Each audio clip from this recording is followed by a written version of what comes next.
안녕하십니까 여러분. 당뇨 환자들이 과일 먹는 거 피하나요? 그 질문을 진짜 많이 하시는데 세상에 과일이 엄청 많잖아요. 몇십 종류, 몇백 종류 되잖아요. 그러면 그 내가 당뇨 환자라고 진단받고 나면 그 세상의 모든 그 맛있는 과일을 다 먹으면 안 되냐라고 생각을 하실 수가 있는데 몇 가지를 좀 주의를 하신다면 당뇨 환자도 맛있게 재밌게 즐겁게 과일을 즐기실 수 있어요. 그 이유를 보면 당뇨를 진단받았어? 그럼 나는 당 섭취라는 것 자체에 주의를 해야 해. 맞는 말이에요. 과일 달콤하지, 당이 많아, 당의 밀집체야. 그래서 과일은 먹으면 안 돼. 그렇게 생각하는 의식의 흐름을 가지고 계신 경우가 많단 말이죠. 근데 일부 과일은 들어있는 당 자체가 굉장히 빨리 나에게 영향을 미칠 수 있는 과일도 있지만 어떤 과일은 그 당 자체가 그렇게 많이 포함되어 있지 않아서 내가 그냥 편안하게 즐길 수 있는 과일 종류도 있어요. 예를 들어 볼까요? 내가 양 조절이 좀 쉽지 않은 과일은 일단 피해야 돼요. 어르신들 포도 되게 좋아하시는 분들 많으시거든요. 그러면 앉은 자리에서 막 한 송이도 좋고 두 송이도 좋고 드신단 말이에요. 홍시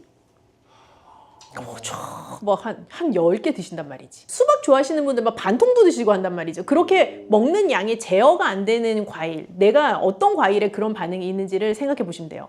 그런 과일은 일단 내가 너무 좋아하는 과일이긴 하지만 내가 먹는 양이 제어하기 힘들면 그거는 조금 피하시는 게 좋아요. 좀 먹으면 좋은 과일 몇 개 픽을 해주실 수 있을까요? 일단 요즘 들어서 추천해 드리고 싶은 거는 블루베리.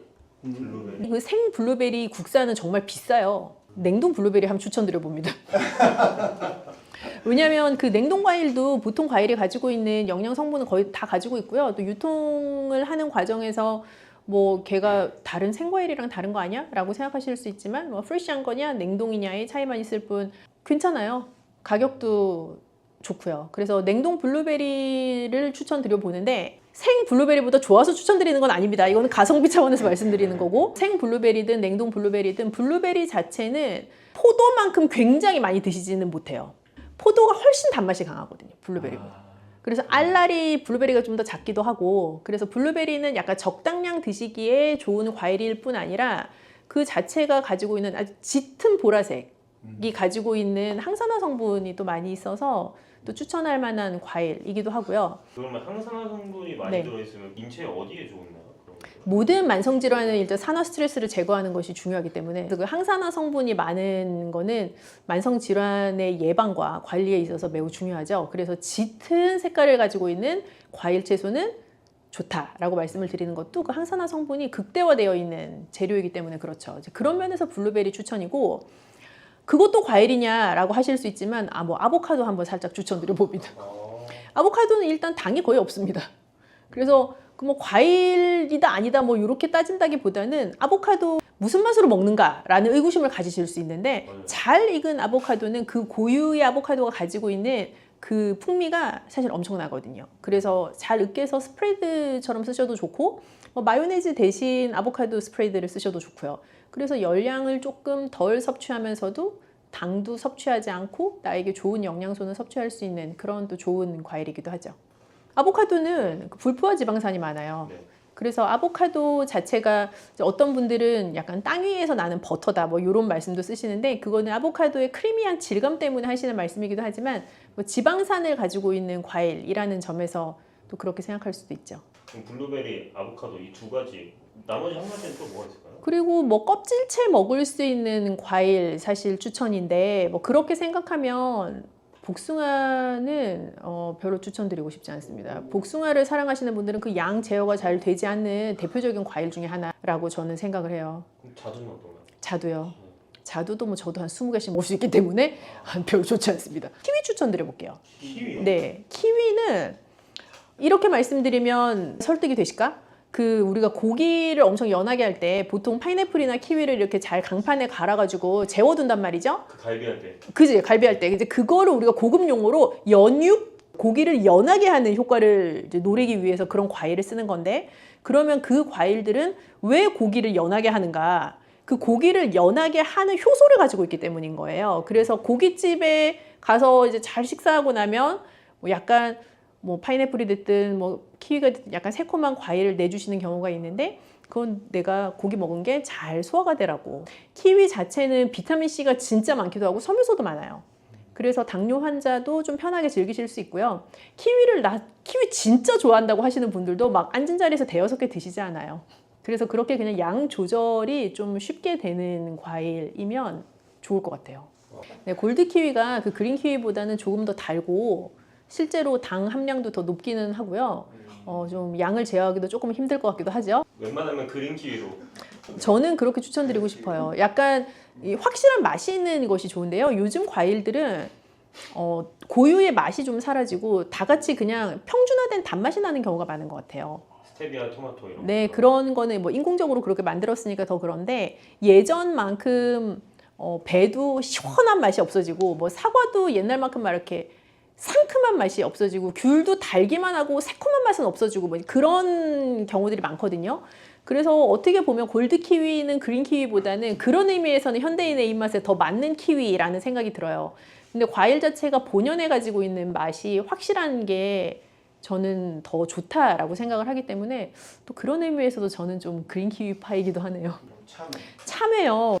참외 씨를 같이 먹냐, 과육만 먹냐에 따라서 약간 차이가 있을 수가 있어요. 참외를 이제 정말 좋아하시는 분들은 참외 씨를 먹어야 진정한 참외 러버다라는 말씀을 하시는데 그 이유는 실제로 참외 씨가 입안에서 걸리는 것 빼고는 단맛도 더 많이 나고 좀 즐겁단 말이죠. 그 재료 자체가.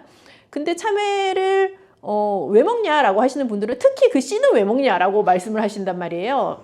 그래서 그 씨를 이렇게 다 발라내고 먹는데 그러면 그게 무나 참외나 똑같다라고 주장하시는 분도 계시고 맞아요. 다양한 의견을 이제 주시죠. 그래서 참외 자체는 뭐 혈당을 올리는 과일이다 아니다 이제 그런 거를 떠나서 참외를 진짜 좋아하셔도 다시 말씀드리지만 한 번에 2개, 3개 드시진 않거든요. 그래서 그런 면에 있어서는 양 조절이 쉬운 과일이죠. 그리고 과육이 좀 단단한 과일이잖아요. 이제 맞아요. 씨 부분을 빼면요. 그래서 과육이 단단하면서 더 아울러서 껍질까지 먹을 수 있는 과일이면 사실 더 좋아요. 예를 들면은 차라리 사과처럼. 사과는 껍질을 깨끗이 세척하면 우리가 껍질을 먹는 것도 익숙한 과일이잖아요. 근데 참외를 진짜 좋아해도 참외 껍질까지 먹는 경우는 잘 없단 말이죠. 맞아요. 그래서 단단한 과육을 가지고 있고 껍질채 먹을 수 있으면 사실 제일 좋죠. 과육이 단단하거나 껍질채 먹을 수 있는 거. 그런 과일이 아무래도 양 조절하기도 쉽고요. 또 껍질에서부터 오는 섬유소의 건강한 효과도 노려볼 수 있고 섬유소가 많다는 거는 혈당을 천천히 올린다는 뜻이기도 해요. 과일을 먹을 때 좀 주의해야 할 섭취량이나 시간, 뭐 조리 팁 같은 게 아, 있나요? 일단 공복의 과일은 추천하지 않습니다. 우리가 뭐 공복의 사과는 의사보다 낫다 이런 말도 하죠. 근데 그런 케이스는 당뇨도 없고 내가 그냥 평상시에 아주 건강한 식생활을 잘 하고 있고 내가 사과 하나를 공복에 즐기는 것이 건강 습관으로 잘 자리를 잡으신 분들에게는 여전히 추천이에요. 뭐 건강하신 분들이요. 그런데 당뇨 진단받고 나서 공복에 과일을 먹게 되면 공복이라는 것은 배가 비어있는 상태인 거예요. 내 위장이 비어있는 상태. 그래서 실컷 잤어. 한 8시간 잤어요. 그러면 뭐 8시간 자기 직전에 뭐를 드시고 주무시진 않았을 터이니 뭐 한 12시간, 11시간 이상 위장이 이제 비어져 있는 상태인 건데 그 상태에서 과당을 가지고 있는 과일을 탁 하고 섭취하게 되면 아주 빠르게 혈당 피크를 탁 올라갈 수 있는 혈당 계기가 스파이크. 돼요. 네, 그래서 뭐 혈당 스파이크를 꼭 그린다라기보다는 빠르게 혈당을 상승시킬 수 있는 요인이 되기도 해요. 그래서 공복의 과일은 피하시면 좋겠고 식사와 과일이 별개라고 생각하시는 것보다 오히려 그냥 과일이 식사의 일종이라고 생각하시는 게 혈당 관리에는 더 맞을 수 있어요. 물론 뭐 과일을 간식으로 먹고 하면서 조금 약간 나른한 그런 시간대에 좀 프레시함도 스스로 주기도 하고 하는 그런 효과는 사실 노릴 수는 없지만 우리가 당뇨 관리 차원에서 본다면 과일을 별도의 시간에 떼어놓고 먹는 것보다 오히려 식사의 부분이라고 생각하시는 게 더 수월하게 혈당 관리할 수 있기도 해요. 참외 같은 거를 반찬으로 만들어서 먹기도 하잖아요. 유독 과일을 반찬화 시켜서 먹는 거는 이제 여름 과일에 많다고 생각이 돼요. 뭐 예를 들면은 참외를 그렇게 뭐 무쳐서 먹거나 혹은 참외 깍두기 같은 형태로 먹을 수도 있고요. 또 단단한 복숭아도 사실 복숭아 깍두기를 해서 먹으면 꽤 맛이 괜찮아요. 그리고 수박도 뭐 흰 부분을 가지고 또 무쳐서 먹기도 하고 등등 여름 과일을 반찬으로 활용하는 케이스들이 꽤 있는데 그런 것들을 보면 여름에 약간 입맛이 좀 떨어지고 좀 색다르게 즐기고 싶고 내 스스로 입맛을 돋구고 싶고 하는 욕구가 누구나 가지고 있는 또 욕구 중에 하나거든요. 그래서 과일의 맛들을 좀 이용해서 그렇게 다양한 방법으로 활용을 하시는 것 같아요. 그래서 그걸 뭐 식사의 일부로 과일을 편입시키세요. 그러니까 아 그래? 그럼 내가 과일도 반찬으로 만들어 먹어야지. 이런 개념이라기보다는 그냥 내가 자연스럽게 그냥 내 몸이 그런 새로운 방법들을 계속 탐색하고 모색해 나가는 거죠. 과일 여러 가지 좋아하긴 하지만 뷔페에 가면 항상 있는 그 과일 중에 잘라놓은 황도가 있잖아요. 그 황도에 얽혀 있는 재미있는 얘기가 저의 그 상담 고객들에게도 굉장히 많은데 누구나 피해갈 수 없는 즐거움을 주는 게 황도 통조림이란 말이죠. 그렇죠. 이 황도 통조림은요, 당뇨이신 분들한테는 죄송하지만 평생에 다시 드시면 안 돼요. 제가 수박과 홍시 다음으로 조심해야 되는 유일한, 수박과 홍시보다 더 조심해야 된다고 강조하는 유일한 것이 황도 통조림입니다. 그러면은 백도는 괜찮냐라고 물어보시지만 다 똑같습니다. 그것은 복숭아이기 때문에 그런 게 아니라 통조림이기 때문에 그래요. 우리가 통조림, 병조림, 뭐 잼 이런 거 할 때 공통적으로 당이 엄청 들어가거든요. 그 반짝반짝 하잖아요, 이거. 블링블링하죠. 그래서 그렇게 통조림 되어 있는 혹은 잼으로 만들어진 그런 과일은 당뇨 환자분들한테는 사실 이런 표현 제가 잘 안 쓰지만 정말 쥐약입니다. 과일도 하루에 먹으면 좋을 적정량이라는 게 있을까요? 과일을 뭐 딱 그렇게 말씀드리기는 사실 어려운 것 같아요. 근데 우리가 이제 일반적으로 이 현대인의 일상생활 가운데 무슨 과일 한쪽이라고 하면 생각나는 크기가 대강 있잖아요. 네. 그죠? 네. 수박 한쪽이라고 했는데 막 이만한 거를 생각하시지 않으시잖아요. 그래서 그 한쪽 이제 기준으로 보면 2쪽 정도 적당해요.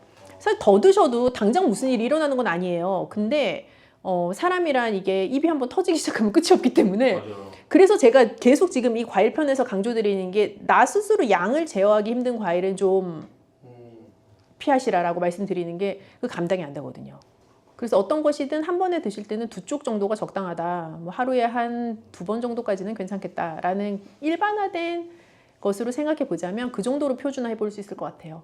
물 먹는 거나 수박 먹는 거나 별 차이가 없을 것 같은 느낌인데 수박 자체는 그러니까 모든 우리가 입으로 먹는 모든 재료는 어찌 되었든지 간에 혈당이라는 것에 영향을 미치게 돼요. 그 이유는 혈유 안에 들어있는 포도당의 농도 정도란 말이죠. 그러면 내 이 혈관 안에 피가 돌아다니는 거기에 포도당이라는 게 늘 일정한 농도를 가지고 유지가 돼야 돼요. 그거를 우리가 고급 용어로 항상성이라고 불러요. 내 몸에 늘 일정하게 유지되어야만 하는 성질. 예를 들어 체온. 우리 뭐 애 열나요? 51도? 아니잖아요. 굉장히 작은 범위 내에서 열이 나고 저체온증이 오고가 결정이 되거든요. 그래서 사람의 체온도 항상성의 그 범위 내에서 늘 유지가 돼야 돼요. 근데 혈당도 그래요. 혈당도 항상성의 어떤 기준에서 유지가 돼야 되는데 내가 몇 날 며칠을 굶어도 내 몸은 최대한 노력을 해요. 내 혈당의 그 특정한 기준선을 유지할 수 있게 노력을 한단 말이죠. 그래서 내가 자다 깨서 먹지 않아도 내가 아침에 일어나면 저혈당으로 기절하지 않고 건강하게 일어날 수 있는 이유는 밤에 무얼 먹지 않아도 계속 그 혈당의 항상성을 유지하려고 노력하기 때문인 건데 그걸 조금 비틀어서 생각을 해보면 어떤 것을 먹으면 그 항상성의 위배가 될 수 있는 즉 일반적인 혈당의 그 수치를 피크로 올라가게 벗어나게 만들 수 있는 영향이라는 거를 끼칠 수 있단 말이죠. 그럼 어떤 재료는 그걸 아주 급격하게 높게 영향을 미치는 재료가 있고 어떤 재료는 그걸 완만하고 별로 높지 않은 피크를 유도하는 재료가 있을 뿐인 거예요. 그리고 뭐 최근의 연구에 따르면 어떤 똑같은 재료여도 각 개인에 따라서 그 혈당에 영향을 미치는 정도나 범위가 다를 수가 있어요. 그러면 이제 그런 차원의 생각을 해보면 모든 재료에 우리가 특정한 수치를 붙일 수가 있는데 그게 요즘 다이어트 할 때 유행하는 그 GI 지수라는 거예요. 각 재료가 혈당에 어떤 정도의 영향을 미치는가를 이제 수치화해 놓은 것인데 수박은 과일 중에서도 GI 지수가 좀 높은 편에 해당을 해요. 그래서 뭐 그게 수분이 많은데 왜 혈당을 올리냐, 물 마시는 거랑 같지 않냐. 그냥 개념적으로는 그렇게 생각하실 수 있는데 실제로는 혈당을 많이 높일 수 있는 재료에 해당하는 거죠. 그러면은 수박 주스도 안 되겠네요. 수박 주스는 이제 더 빠르게 혈당을 높이죠. 뭐든지 입자를 잘게 할수록 흡수가 빠르게 되거든요. 흡수가 빠르다는 거는 내가 대사가 됐을 때 최종 산물화되는 속도가 빠른 거예요. 그죠? 그래서 무언가 씹어먹는, 만약에 뭐 수박이에요. 똑같은. 그럼 내가 씹어서 먹는 그 과육으로 된 수박이랑 얘를 싹 다 갈아가지고 뭐 씨도 없애고 뭐도 없애고 싹 발라놓은 수박 주스는 일단 내가 먹는 속도가 달라요. 벌컥벌컥 먹는 거랑 씹어 먹는 거랑 다르잖아요. 그래서 그런 차원에서 먹는 속도도 다르고 실제 입자가 더 작게 되어 있기 때문에 내 몸에서 흡수되는 속도도 빠르죠. 나의 혈당에 미치는 영향도 훨씬 크고요.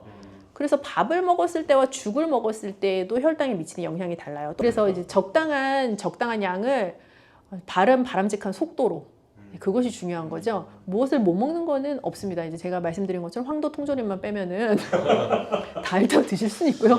그 통조림이라는 것은 식품공학에 있어서 아주 중요한 패키징 기술입니다. 그래서 그 통조림이라는 것이 실제로 정말 양산화되기 전에는 그것을 그냥 설탕에다 과일을 재우는 당 절임의 형태였거든요. 그래서 과일을 오랫동안 보존할 수 있는 다양한 방법 중에 뭐 말리기 이런 것도 오래 보존할 수 있는 거죠. 근데 말리기 뭐 이런 거 대신 설탕에다가 집어넣어가지고 맛없는 과일도 좀 더 맛있게 오래 보존할 수 있는 이제 그런 방법이었죠. 그게 지금은 이 현대 문명에서 통조림이라는 제품화가 되었을 뿐인 거죠. 말린 과일도 굉장히 당이 농축되어 있어요. 이제 말린다라는 개념 자체는 그 원재료가 가지고 있는 수분을 날리는 거거든요. 그래서 중량이나 모양새는 이렇게 쭈그러들지만 그 안에 있는 영양 성분이 어떻게 보면 다 날아가는 거는 아니에요. 특히 당 성분 같은 경우는 굉장히 농축돼 있어서 예를 들어서 포도도 달콤하죠. 건포도는 어때요? 달죠. 더 달죠? 감도 달콤하지만 꽃감은 어때요? 그렇죠. 그런 농축적인 것들이 들어가 있기 때문에 말린 과일도 당뇨 환자에겐 좋지 않아요. 그럼 망고 말린 거 이런 것도 다 먹으면 안 돼요? 예, 망고 말린 것은 게다가 그 동남아에서 사오시면 이게 설탕 코팅도 되어 있기 때문에 안 됩니다. 그것은.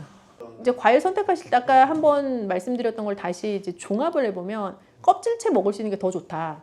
단단한 과육을 가지고 있는 게 좋다. 그거보다 더 중요한 거는 내가 양을 제어할 수 있는 과일을 선택한다. 당근이 몸에 좋다는 사실은 이미 알고 계시죠? 몸에 좋다는 당근도 먹는 방법과 함께 먹는 음식에 따라 몸에 독이 될 수도 있고 보약이 될 수도 있다는 사실 알고 계신가요? 당근과 함께 먹으면 보약이 되는 음식, 당근을 먹는 방법, 그리고 당근을 제대로 먹을 때 나타나는 놀라운 효능까지 당근에 대한 모든 것을 알려드릴게요. 그리고 연예인이 3주 동안 11kg나 감량했다고 하는 당근 다이어트 방법도 영상 뒷부분에 있으니까 끝까지 시청해주세요. 그럼 당근에 대한 모든 것 바로 시작합니다. 당근의 대표적인 효능은 베타카로틴에서 나옵니다. 베타카로틴은 채소를 노란색, 주황색, 빨간색이 되도록 하는 성분이며 대표적인 항산화 물질입니다. 항산화 작용을 한다는 것은 항염증 작용을 한다는 것이고 항염증 작용을 한다는 것은 바로 항암 작용을 할 수 있다는 것인데요. 당근의 첫 번째 효능은 눈 건강을 좋게 한다는 것입니다. 당근의 베타카로틴이 우리 몸속에 들어오게 되면 비타민 A가 되는데요. 비타민 A는 눈 건강을 좋게 하는 성분이죠.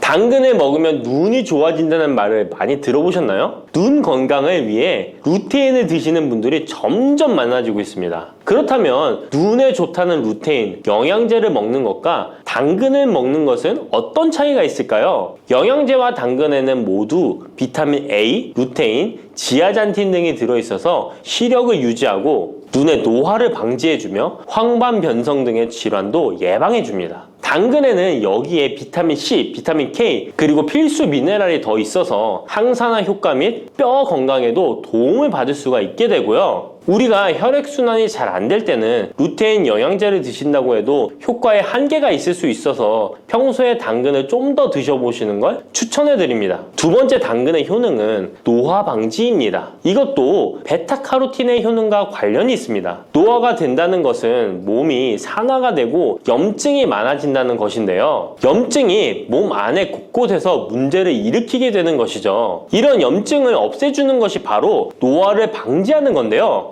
바로 당근의 베타카로틴과 비타민 C에는 강력한 항산화 작용으로 염증을 없애주고 노화를 방지해주는 것입니다. 세 번째 당근의 효능은 장을 건강하게 하고 당뇨를 예방한다는 것입니다. 요즘에 당근 주스 많이들 만들어 드시는데요. 착즙해서 드시는 분들 많으시죠? 약간 아쉬운 것은 착즙하고 남은 찌꺼기는 모두 버린다는 것입니다. 당근은 사실 식이섬유 폭탄이라고도 할 수 있는데요. 당근의 베타카로틴이 혈액 내의 염증을 제거하고 당근의 식이섬유는 장 속의 노폐물을 제거하는 역할을 해줍니다. 장 속에 유산균이 살아가려면 유산균의 먹이가 있어야 되는데요. 이 먹이를 프리바이오틱스라고 합니다. 그리고 프리바이오틱스의 역할을 해주는 것이 바로 당근의 식이섬유입니다. 또한 식이섬유는 당을 흡착하여 배출해주는 효능이 있습니다. 이 효능은 당이 우리 몸에 흡수되는 속도를 늦춰주기 때문에 혈당이 급격하게 오르는 것을 막아주게 됩니다. 이런 과정은 당뇨를 예방하는데 아주 탁월한 효능을 발휘하는 것이죠. 네 번째 당근의 효능은 암을 예방하는 것입니다. 암이 발생하는 여러 이유 중 하나는 염증이 계속해서 발생하기 때문인데요. 폐에 염증이 반복해서 발생하면 폐암이 될 가능성이 높고 위에 염증이 반복해서 발생하게 되면 위암이 될 가능성이 높은 것이죠. 또 한 가지 경우는 혈액순환이 잘 되지 않는 곳에 암이 발생할 가능성이 높아집니다. 혈액순환이 잘 되지 않게 되면 그곳에 영양분이 잘 전달되지 않고 문제가 생겨도 회복이 더디거나 악화가 될 가능성이 높아져서 결국 암으로 발전하게 된다는 것입니다. 이러한 문제들을 해결해 주는 것이 바로 항산화 성분이고 당근의 베타카로틴이 강력한 항산화 작용을 하여 암을 예방할 수 있는 것입니다. 간혹 흡연을 하는 분들이 베타카로틴을 섭취하면 폐암의 발병률이 높아진다고 하여 당근 섭취를 꺼리시는 분들이 있는데요. 걱정하지 않으셔도 됩니다. 암 발생은 당근과는 아무런 관련이 없습니다. 폐암이 발생했던 실험군은 당근을 섭취한 것이 아니고 베타카로틴 영양제를 섭취하는 것이었으며 당근을 섭취한 실험군은 오히려 암 발병률이 낮았다는 연구 결과가 있습니다. 다섯 번째 당근의 효능은 치매 예방입니다. 베타카로틴은 뇌혈관에도 작용을 하게 되는데요. 뇌혈관에 쌓이는 베타 아밀로이드를 제거하여 뇌신경을 활성화시켜주는 역할을 해줍니다. 이렇게 뇌신경이 활성화되면 기억력과 학습 능력이 향상되고 치매를 예방할 수 있게 되죠. 치매는 발병이 되면 치료하는 것은 거의 불가능해서 예방이 정말 중요한데요. 치매를 예방하는 데 가장 중요한 것이 혈관을 깨끗하게 하는 것입니다. 당근의 베타카로틴이 혈관을 깨끗하게 해주는 효능이 있으니 당근을 매일 하나씩 꾸준히 섭취하여 치매를 예방하시길 추천드립니다.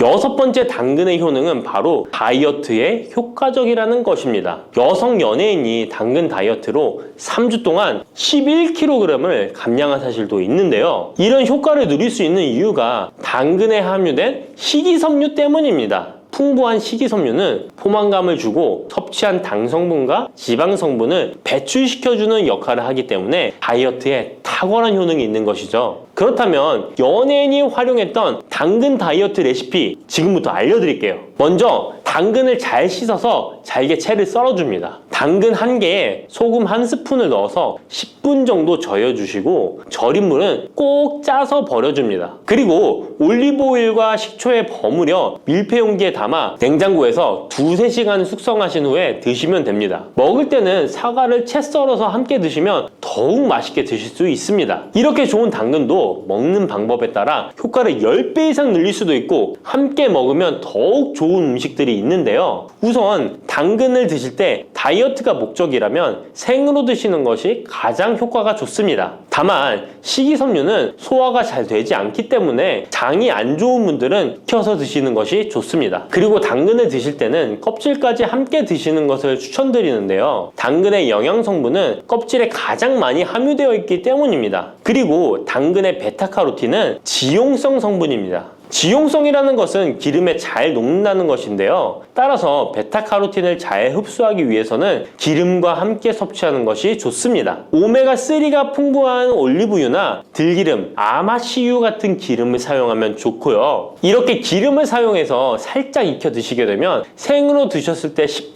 정도 흡수되는 베타카로틴을 70% 정도 흡수할 수 있게 됩니다. 엄청난 차이죠? 기름에 볶을 때 주의사항은 너무 오래 익히지 말고 살짝만 익혀서 드시는 것이 좋습니다. 너무 오래 볶으면 오메가3를 함유한 기름도 산패되어서 문제가 될 수 있기 때문입니다. 다음으로 함께 먹으면 좋은 음식들을 알려드릴게요. 몇 년 전부터 유행하고 있는 주스 있잖아요. ABC 주스라고 하는데요. 들어가는 재료는 사과, 비트, 그리고 당근이죠. 이 세 가지를 함께 갈아서 주스로 마시면 항산화 폭탄 주스를 마시게 되는 것인데요. 이 세 가지 중에서 비트의 효능이 혈관을 확장시켜주는 역할을 합니다. 풍부한 항산화 성분들이 확장된 혈관을 따라 온몸 구석구석에 공급되어 혈관을 깨끗하게 하고 염증을 제거하여 각종 질병을 예방할 수 있게 되는 것이죠. 다만 비트에는 옥살산이 함유되어 있어서 신장의 결석을 유발할 수 있기 때문에 신장이 약하신 분들은 약간의 주의가 필요하고요. 그래서 요즘엔 이 비트를 빼고 사과, 양배추, 당근 이렇게 세 가지를 넣은 ACC 주스를 많이 드시는데요. 양배추는 우리 몸의 진액을 보충해줘서 점막을 촉촉하게 해주는 효능이 있어서 외부로부터 들어오는 바이러스와 이물질을 배출시켜주는 탁월한 효능이 있습니다. 그리고 항암 효과를 극대화시켜줄 수 있는 음식도 알려드릴게요. 바로 브로콜리와 단호박을 당근과 함께 드시면 됩니다. 세 가지를 생으로 드시는 것보다 찜기에 쪄서 드시면 흡수율을 훨씬 높일 수 있고요. 올리브 오일과 약간의 소금을 넣고 물과 함께 섞어서 드시면 맛도 좋고 건강에도 좋은 강력한 항암 주스로 드실 수 있습니다. 마늘이 몸에 좋다는 사실은 너무도 잘 알고 계시죠?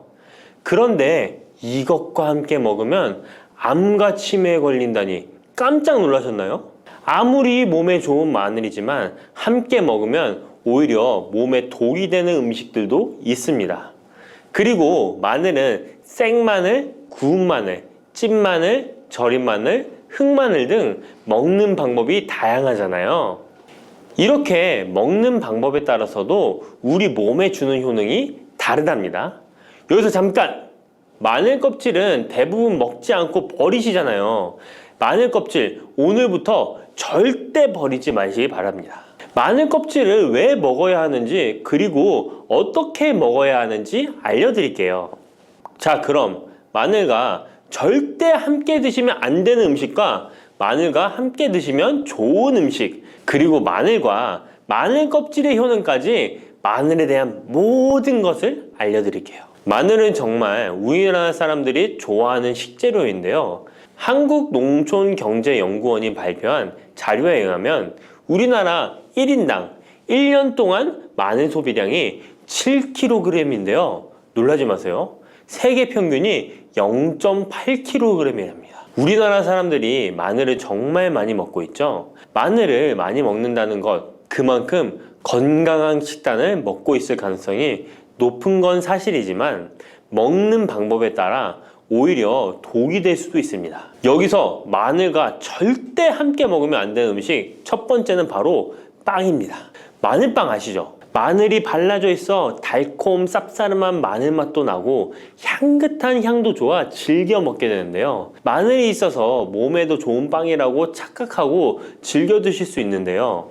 마늘빵은 절대 드시면 안 됩니다. 왜냐하면 빵의 재료인 밀가루는 탄수화물이 주 성분인데요.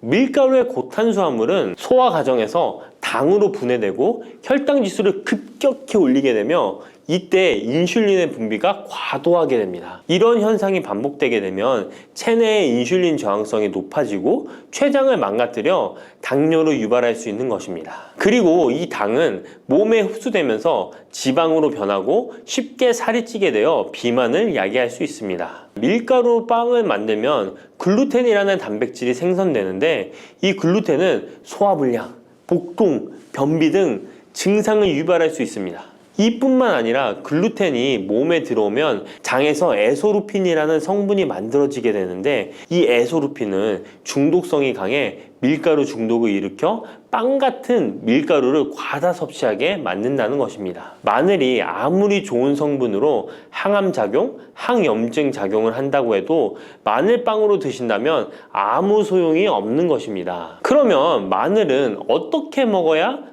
마늘의 효능을 극대화할 수 있을까요? 마늘은 생으로 드실 때도 물론 좋지만 익혀서 드실 때 더욱 좋습니다. 몸에 보약이 되는 마늘 먹는 법, 첫 번째는 마늘밥입니다. 국립농업과학원에 따르면 마늘의 S-알리시스테인 함량을 조리법에 따라 조사한 결과 생마늘일 때 S-알리시스테인 함량이 2.77mg 정도 되었고 삶기 시작한 후 30분이 지나면 4.92mg이 되었으며 1시간이 지났을 때 9.16mg으로 생마늘에 비해 무려 4배 이상이 많아진다고 했습니다. 뿐만 아니라 121도의 온도에서 1시간 동안 마늘을 쪘을 때 S-알리시스테인 함량이 50.24mg으로 생마늘보다 18배 정도 높았다고 연구 결과를 발표했습니다. 따라서 마늘을 드실 때는 1시간 이상 끓여서 드시는 것이 좋은데요. 이런 방법이 번거로워 추천드리는 방법이 바로 마늘밥입니다. 밥을 할 때 마늘을 넣는데요. 1인분에 마늘 3, 4알 정도씩 넣어서 밥을 하시면 됩니다. 현미가 있다면 현미를 넣은 마늘밥을 하시면 더욱 좋은데요. 현미 속에는 티아민이라는 성분이 있는데 마늘의 S-알리시스테인과 현미의 알리티아민 두 가지 성분을 모두 섭취하여 항암 효과뿐만 아니라 피로회복, 근육통 완화에도 좋은 밥이 되는 것입니다. 그럼 마늘밥을 하기 위해 마늘을 까고 나면 껍질은 어떻게 하셨나요? 버리셨나요? 오늘부터는 절대 버리지 말기 바랍니다. 마늘에 효능하면 첫 번째로 생각나는 것이 아마도 항암 효과일 거예요. 그런데 마늘 껍질을 통해 엄청난 항암 효과를 누릴 수 있는데요. 우리나라 연구진에서 연구한 결과 마늘 껍질을 70% 에탄올 용매로 반복 추출해서 만든 마늘 껍질 추출물이 암 예방 효과에 탁월한 효능이 있다고 발표되었습니다. 특히 유방암, 위암, 간암, 대장암, 폐암, 세포뿐 아니라 다양한 암세포에 대한 억제 효과가 있다고 했는데요. 그 중에서도 유방암 세포의 증식을 억제하는 데 효과가 가장 높았다고 합니다. 마늘 껍질의 두 번째 효능은 바로 심혈관을 튼튼하게 한다는 것입니다. 마늘 껍질은 마늘 알맹이보다 식이섬유가 4배, 폴리페놀이 7배나 많게 함유되어 있는데요. 식이섬유는 혈관 내에 나쁜 콜레스테롤을 흡착해 몸 밖으로 배출하는 데 도움을 주고 항산화 성분인 폴리페놀은 콜레스테롤이 산화되는 것을 막아 나쁜 콜레스테롤이 만들어지는 것을 방지하는 데 효능이 있는 아주 중요한 성분입니다. 마늘 껍질에 함유된 알리신 성분은 혈중 지질을 낮춰 콜레스테롤과 중성지방을 낮추는 데 효과적인 성분입니다. 이를 통해 동맥경화를 방지하는 데 도움을 주어 심혈관 질환을 예방하는 데 좋은 성분인 것입니다. 또 마늘 껍질을 말려 분말로 만들어 음식에 넣어 드시면 비만을 막아주는 효과를 볼 수 있는데요. 식이섬유가 풍부해 지방의 흡수를 막고 나쁜 지방을 배출하는 데에도 탁월한 효능이 있습니다. 뿐만 아니라 체내 지방의 대사를 촉진하여 지방 분해가 빠르게 일어나 체지방을 제거하는 데 아주 효과적입니다. 그리고 마늘 껍질 분말로 드시는 방법 말고 차로도 드시는 방법이 있는데요. 마늘차 우리는 법을 알려드릴게요. 마늘 껍질을 깨끗하게 씻어 말린 다음에 기름을 두르지 않은 팬에 마늘 껍질을 넣고 볶아주어 수분을 없애줍니다. 이렇게 하는 이유는 수분을 없애는 것도 있지만 마늘 껍질을 열을 가하게 되면 항산화 성분인 폴리페놀과 플라보노이드 성분이 증가하기 때문입니다. 이렇게 수분을 없앤 마늘 껍질을 냉동실에다 보관하셨다가 드실 때 끓는 물에 소주 반 컵을 넣고 물 1리터, 마늘 껍질 15g 정도 넣고 끓여주시면 됩니다. 이렇게 끓인 마늘 껍질차를 따뜻하게 드셔도 되고 냉장고에 넣어 시원하게 드셔도 괜찮습니다. 마늘이 몸에 좋다고 해서 꿀에 마늘을 재워 드시는 분 계시잖아요. 물론 꿀마늘이 몸에 좋은 분들도 계시지만 꿀과 마늘은 절대 함께 드시면 안 되는 음식입니다. 식품 비방이라는 문헌에 보면 꿀과 마늘은 함께 먹으면 안 된다라고 적혀 있는데요. 그 이유는 꿀과 마늘은 둘 다 열을 내는 뜨거운 음식이기 때문입니다. 꿀과 마늘을 함께 먹게 되면 체질이 맞지 않는 경우에는 부작용이 클 수 있기 때문입니다. 체질에 맞지 않는 분들이 이 꿀마늘을 드시게 되면 눈의 충혈이 잦아지고 노화가 빨라질 수 있습니다. 돋보기를 빨리 쓸 수 있게 된다는 거죠. 또한 두통이 생기며 피부에도 트러블이 생기는 부작용도 있으니 꼭 기억하시기 바랍니다. 당 섭취에 주의하셔야 하는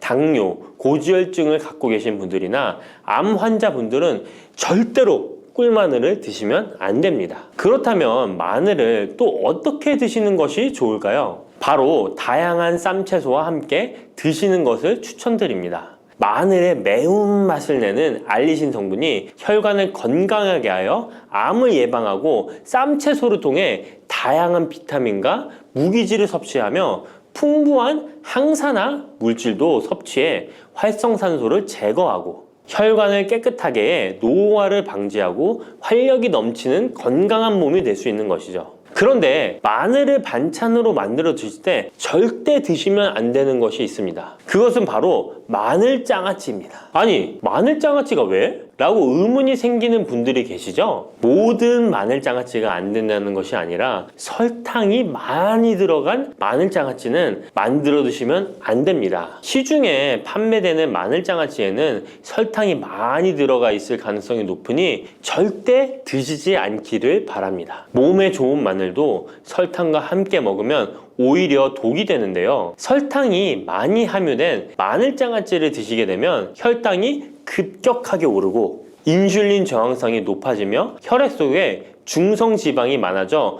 혈액을 끈적하게 만들게 됩니다. 또한 설탕을 많이 섭취하게 되면 뇌에서 기억력을 담당하는 해마의 크기를 줄어들게 해 기억력을 감퇴시키고 나아가 치매를 일으킬 수도 있습니다. 집에서 마늘장아찌를 담가 드실 때는 설탕을 넣지 말고 건강한 식재료만을 사용하시는 것이, 마늘을 건강하게 드실 수 있는 또 다른 방법은 흑마늘을 추천드립니다. 마늘에 열을 가하면 마늘색이 점점 짙어져 결국 까맣게 변하는 흑마늘이 되는데요. 그 이유는 마늘 속에 있는 당류와 단백질인 아미노산이 반응하여 갈색을 띠는 멜라노이딘 색소가 만들어지기 때문입니다. 이 반응을 마이야르 반응이라고 하죠. 고기를 구우면 빨간색의 고기가 점점 희어지다 갈색으로 변하는 반응과 같은 원리인 것입니다. 이렇게 흑마늘을 만들게 되면 생마늘보다 S알리스테인 성분이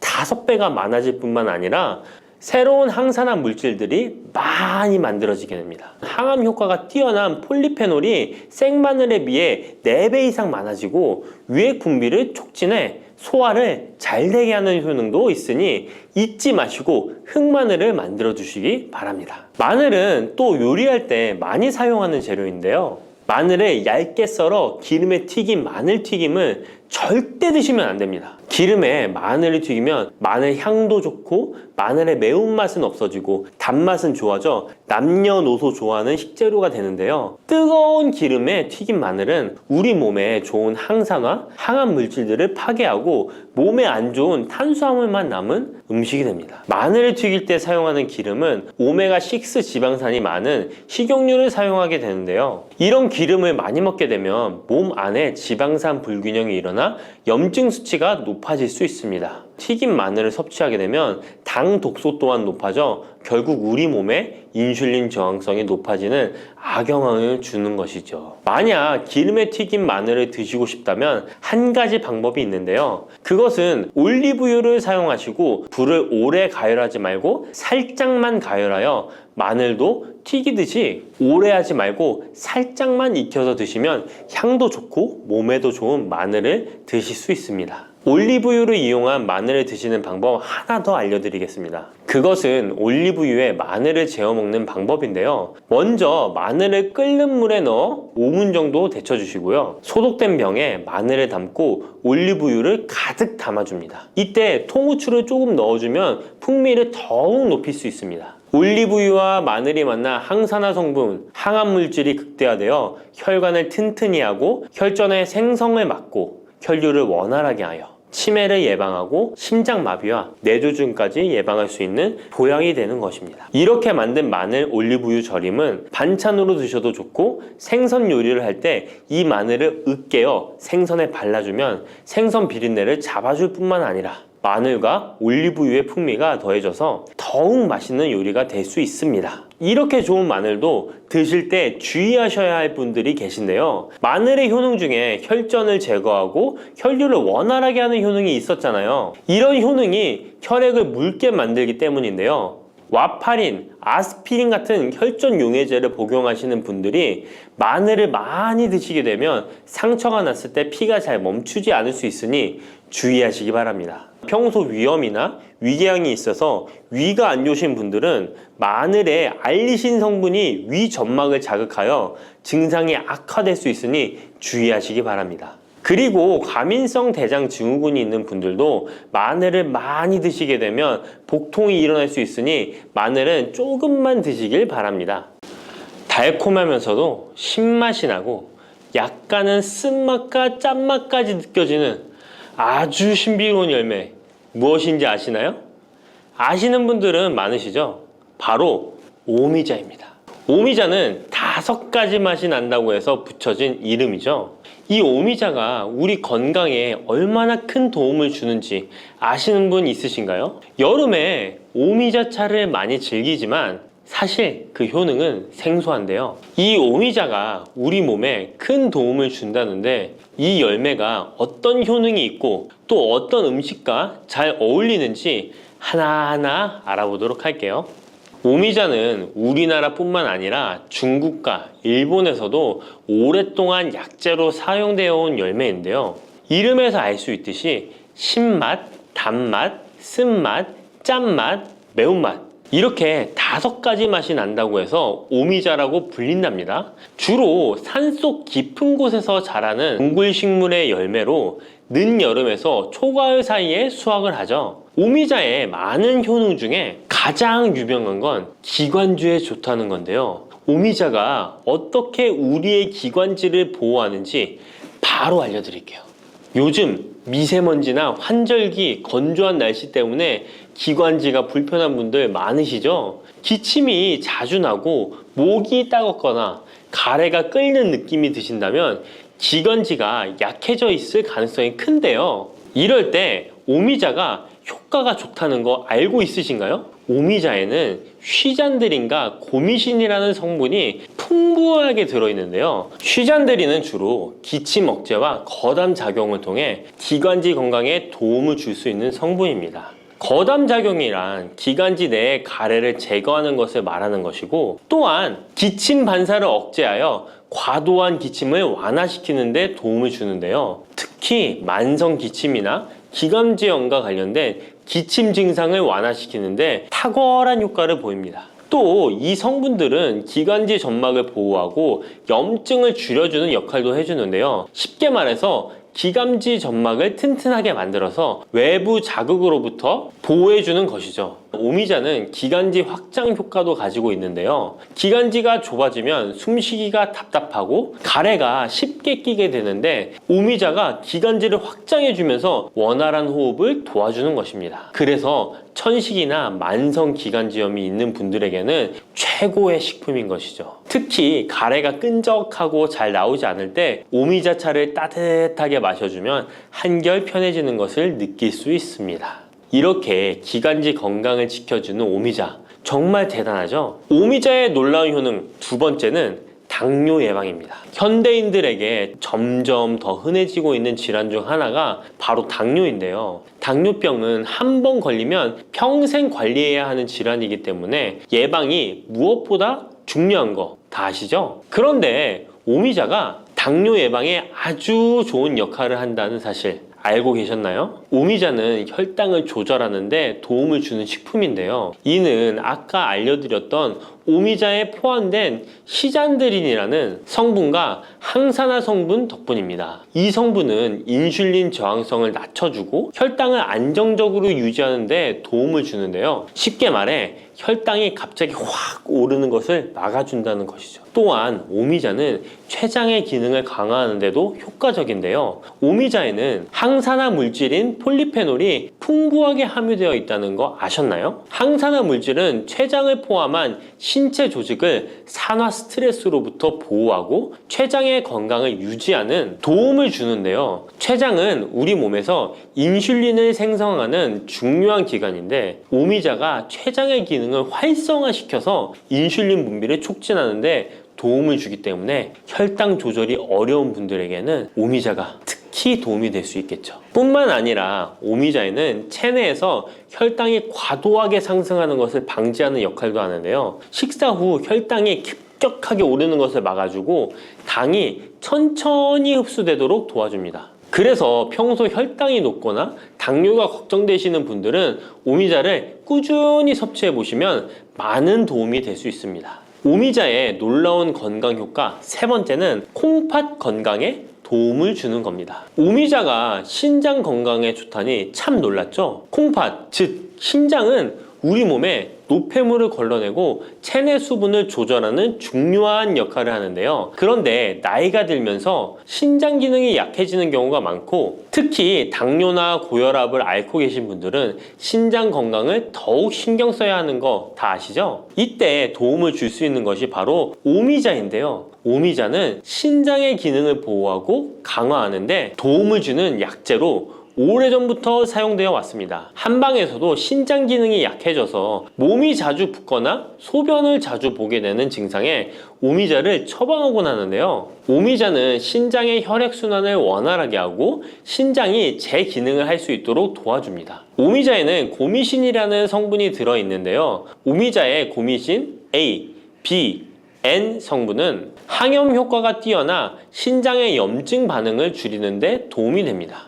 신장의 염증을 억제하면 단백뇨와 같은 증상이 완화될 수 있으며 또한 오미자는 이뇨작용을 촉진하여 신장이 원활하게 노폐물을 배출하도록 도와주니 신장 건강을 지키는 데 도움이 되는 것이죠. 오미자는 체내 수분 밸런스를 조절하는 데도 좋은데요. 몸이 자주 붓는다면 오미자를 꾸준히 섭취하는 것이 도움이 될 수 있습니다. 신장의 기능이 약해지면 몸속 노폐물이 원활하게 배출되지 못하고 수분이 정체되면서 부종이 생길 수 있는데요. 오미자는 이 같은 부종을 완화하는데 효과적이니 신장 건강을 위해 오미자 꼭 드셔야겠죠? 오미자의 효능 네 번째는 면역력 강화입니다. 면역력은 우리 몸을 각종 질병으로부터 보호하는 중요한 요소인데요. 나이가 들수록 면역력이 떨어지면서 감기나 기타 질병에 쉽게 걸릴 수 있기 때문에 면역력을 강화하는 것이 중요하다는 것 다들 알고 계시죠? 면역력 강화에 오미자가 좋은 작용을 해주는데요. 오미자에는 폴리페놀, 안토시아닌 등 강력한 항산화 성분을 함유하고 있습니다. 이런 항산화 성분들은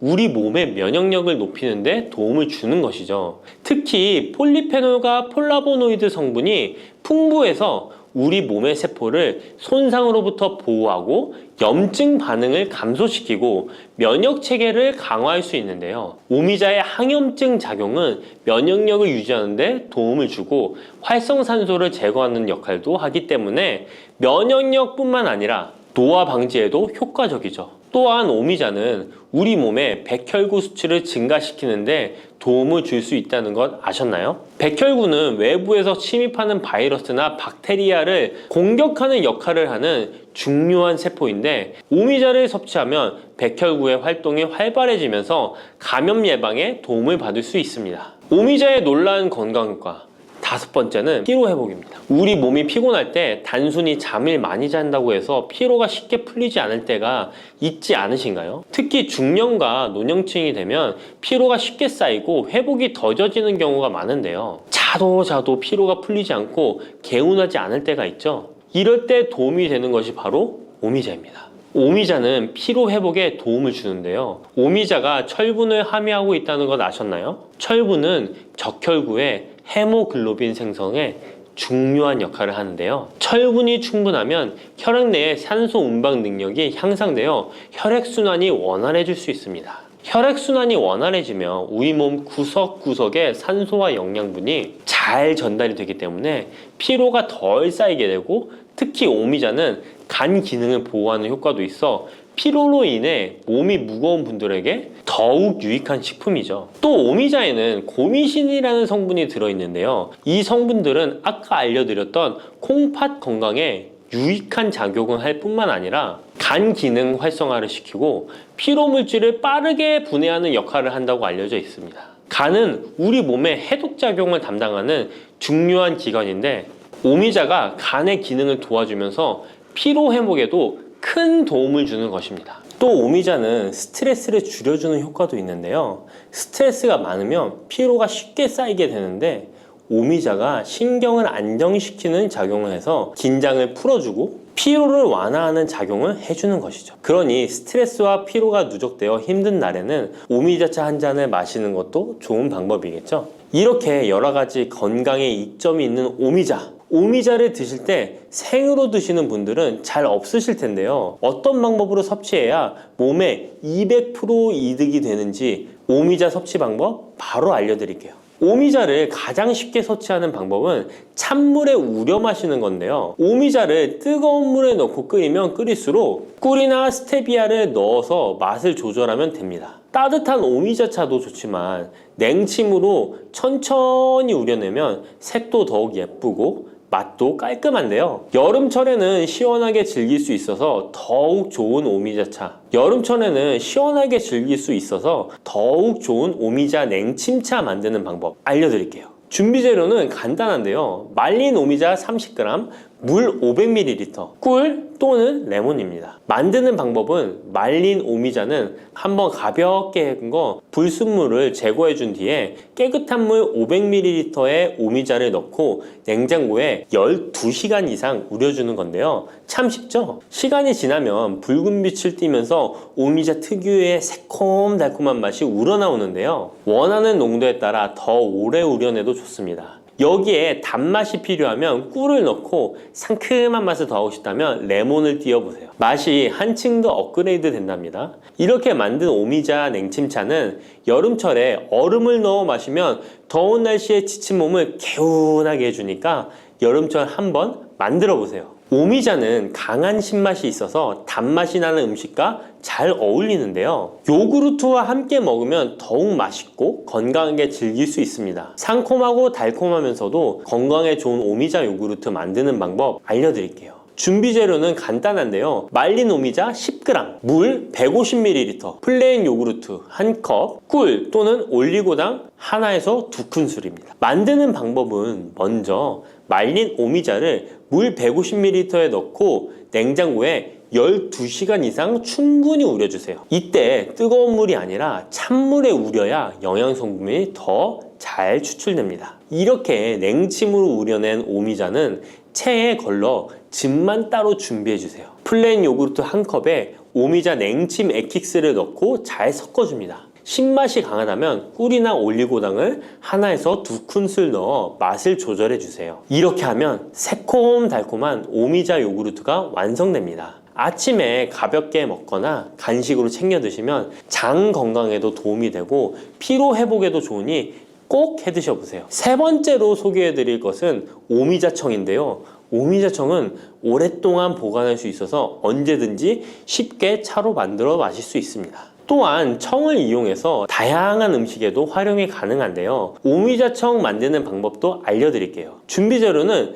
말린 오미자차 400g 혹은 냉 오미자 500g, 설탕 또는 비정제 설탕 500g 또는 꿀 400g, 유리병입니다. 만드는 방법은 말린 오미자일 경우 오미자를 깨끗이 씻은 후에 물에 30분 정도 불려준 뒤 체에 받쳐 물기를 제거한 후에 유리병에 오미자를 담아주세요. 생 오미자는 잘 세척 후 바로 유리병에 담아주세요. 오미자와 설탕 또는 꿀을 넣어 충분히 잘 섞어줍니다. 그 다음 뚜껑을 닫고 상온에서 2에서 3일 정도 숙성시킨 후 냉장고에서 2주 이상 보관하면 오미자청이 완성됩니다. 오미자청은 물에 타서 차로 마셔도 좋고 탄산수에 넣어 에이드처럼 즐겨 마셔도 맛있는데요. 또한 오미자청과 레몬즙을 활용해서 샐러드 드레싱으로도 활용할 수 있습니다. 만드는 방법도 어렵지 않고 활용 방법도 많으니 한번 집에서 해보시는 것도 좋겠죠? 몸에 좋은 오미자차도 과하게 드시면 안 좋은데요. 오미자는 혈압을 상승시킬 수 있는 성분을 소량이지만 함유하고 있기 때문에 고혈압을 걱정하는 분들이라면 다량으로 섭취하는 것은 피하셔야 하는데요. 특히 혈압 약물이나 혈액 응고 약물을 복용 중인 분들은 오미자를 다량으로 드시게 되면 약효의 영향을 줄 수 있기 때문에 적당량 드시는 것이 좋겠습니다.